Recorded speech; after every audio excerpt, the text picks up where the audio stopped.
This week in movies, we're talking once again, and I think we'll just see how far we can take this. One big one, one small one. We seem to do that. One big movie, one small movie. Year one, and away we go.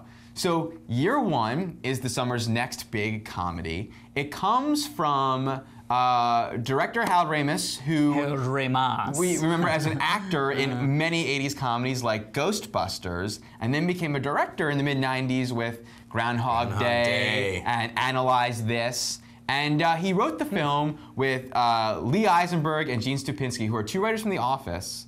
And this is the same writing team that is working on Ghostbusters 3 right now.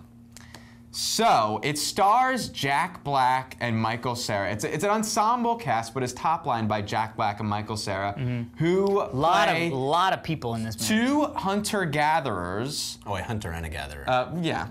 Respectively. And they go on a stone-aged road trip. Or not stone-aged, but year one. Biblical. It takes place biblical road trip, encountering many characters from the great book. The Bible. The Bible. The Bible. and hilarity ensues. So I have said on the show that I was excited about this movie based on the trailer, but not very excited based on the scene, and the scene was actually brought out first. I thought there were some very funny things in this movie. I thought for the most part, the movie wasn't all that funny. I mean, I thought that the acting was pretty decent. I mean, Jack Black I think is just really funny. Same with Michael Cera. But I thought Oliver Platt was hysterical in it. But for the most part, I just don't think it was all that funny. And to be Oliver Platt funny. It wasn't Oliver Platt funny. It was just regular funny.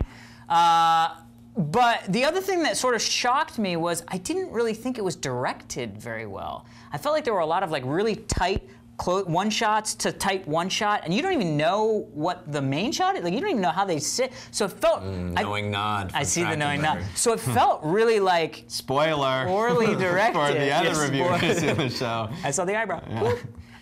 So it was sort of weird to me. I think overall it was an enjoyable movie. I mean, I could sort of envision myself catching it, you know, on cable while I'm doing laundry and enjoying it, or watching it on a plane trip and being like, wow, that was really fun. There were some really funny things. But overall, you know, it was as good as I thought that scene was gonna make it. Sort of. Meh.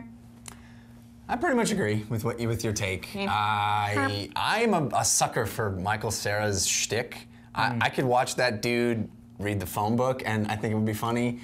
And I've had debates with people saying he basically does the same thing every time. I don't care. I find him infinitely watchable. And for me, there was enough funny stuff of just him being awkward, which man is some of my favorite kind of humor. Is that awkward, weird stuff, and he does it so well. Unfortunately, you know, you can't help but compare this movie to stuff like History of the World Part 1 and Life of Brian. Yeah, and I wanted it to be Life of Brian. Both of those movies are, I don't know if I just look back fondly on History of the World Part 1 and if I would watch it now, or if, you know, if it just came out now, if I would be harsher on it. Right. But certainly Life of Brian has more FPM, you know, or JPM than this. Funny per minute or jokes per minute. Right.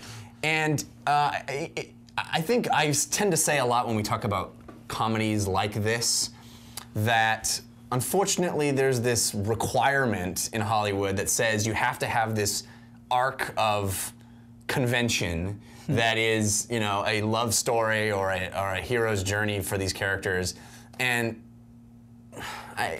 it's just a little tired for me. I don't need it, and you tend to spend the last third of the movie just fulfilling that requirement rather than having fun. And you know, I look back at this. I was thinking back on movies like Ghostbusters that we had just been talking about last week, and thinking about that movie again, and Groundhog Day, which gets the character to that place in such an unexpected, unconventional, and almost plays with what your expectations on the convention are, I think. Yeah, I don't get that, because I find both those movies have the same convention, but while I will agree with you that those movies are solid throughout. And what there is been a stream of for me is what I think you're getting at, or you're seeing it that way. They tend to say, okay, well, we've been very funny. Now let's stop being funny yeah. and be and I mean, I don't think that there's a problem with the arc that the characters are going through, but it just sticks out like a thumb because now it's time for that. Yeah, exactly. What'd you think? I happen to really like the movie.